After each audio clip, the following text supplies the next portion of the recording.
তো গাইস আজকে আমি চলে এসেছি এই যে ঝুড়ি নিয়ে আর লঙ্কাগুলো তুলতে। কারণ লঙ্কাগুলো না তুললে অনেক লাল লাল হয়ে যাচ্ছে, নষ্ট হবে। তার থেকে তুলে নেওয়াই ভালো।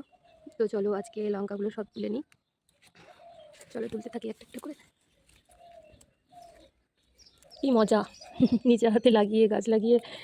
এই যে এই লঙ্কাগুলো কিন্তু খুব ঝাল হয়। চলো বাকিগুলো তুলে তোমাদেরকে দেখাচ্ছি। এই যে লঙ্কাগুলো না তোলার কারণে লঙ্কাগুলো যে পচে গিয়েছে, নষ্ট হয়েছে, যে নিচেও পড়ে রয়েছে। তারপরে এদিকে বাকি এগুলো পচে গেছে, এই যে ওপরে এগুলো সব হলুদ হলুদ হয়ে গেছে।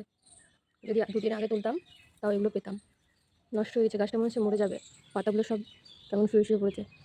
চলো বাকি গাছগুলোতে লঙ্কা তুলি।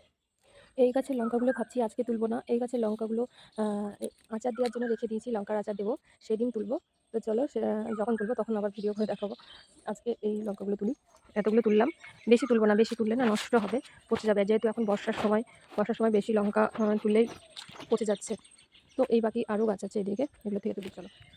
এই গাছটাতে অনেক লঙ্কা ধরেছে, আমি তুলেই যাচ্ছি, শেষই হচ্ছে না।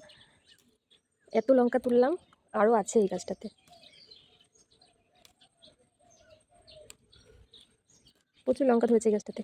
এই গাছটা সবার থেকে এই গাছটাতে বেশি ধরেছে।